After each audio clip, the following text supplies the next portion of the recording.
Que nous, on veut défendre l'intérêt des Mosellans dans leur vie quotidienne, et on veut partir un petit peu cesser de s'attacher à toutes ces idéologies, qu'elles soient de gauche, de droite ou d'autres choses, parce qu'on voit quand même que ce qui s'est passé ces 60 dernières années n'a pas été très positif.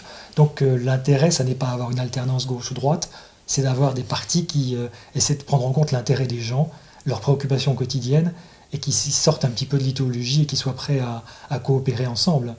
Il faut sortir de ces affrontements idéologiques et aller vers un peu plus de réalisme. On fera tout pour donner cette place à la Moselle et à l'Alsace, au centre de l'Europe.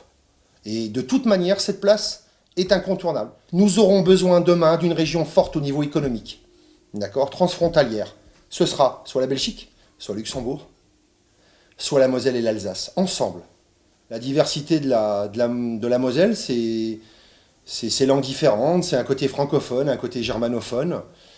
Après, le reste de la Lorraine est belle d'une façon générale, mais c'est vrai que la Moselle, à mon avis, on a un destin commun incontournable avec l'Alsace. Et ça s'avère vrai sur la vie de tous les jours. Moi, j'habite Sainte-Marie-aux-Chênes, donc on est frontalier avec la Meurthe-et-Moselle, et l'identité mosellane, elle est fortement présente. D'ailleurs, plusieurs personnes dans le village, par exemple, ont le Rotundvis classique Alsace-Moselle, ou le Rotundvis avec le blason de Moselle, donc c'est bien une preuve. Alors sur le principe, c'était une réforme qui était nécessaire, donc a priori, on n'était pas du tout contre. Le problème, c'est que la façon dont ça a été mis en place n'est pas du tout satisfaisant, que ce soit au niveau de la carte ou des compétences. L'idée initiale qui était de faire des économies et d'être plus efficace n'est pas du tout réalisée. Nous, personnellement, on pense que les intérêts de l'Alsace et de la Moselle sont convergents, que ce soit en termes de relations transfrontalières, de culture, de droit local. Il y a un certain nombre de synergies qui pourraient être faites. C'est pas uniquement quand on regarde vers le passé, mais c'est même une question d'avenir.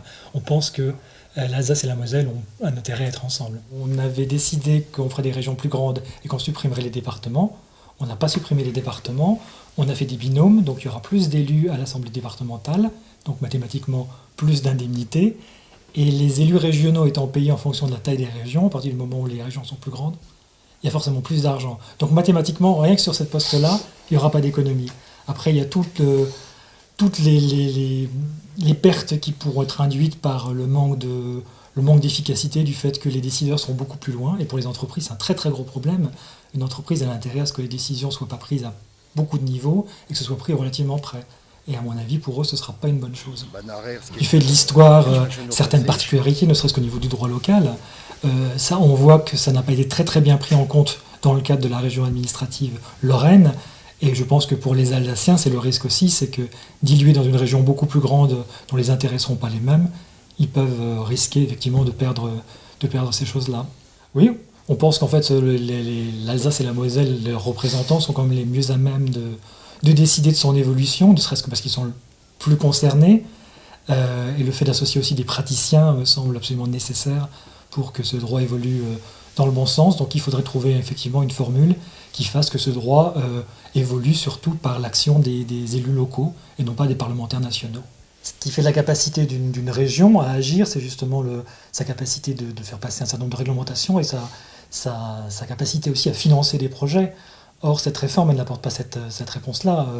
Un des grands axes de la réforme, c'est de supprimer les dotations des régions pour faire des économies, parce que Bruxelles demande à la France de faire des économies. En revanche, on ne transfère aucune compétence financière aux régions, et on ne leur transfère pas non plus de compétences législatives. Donc on ne va pas renforcer la région.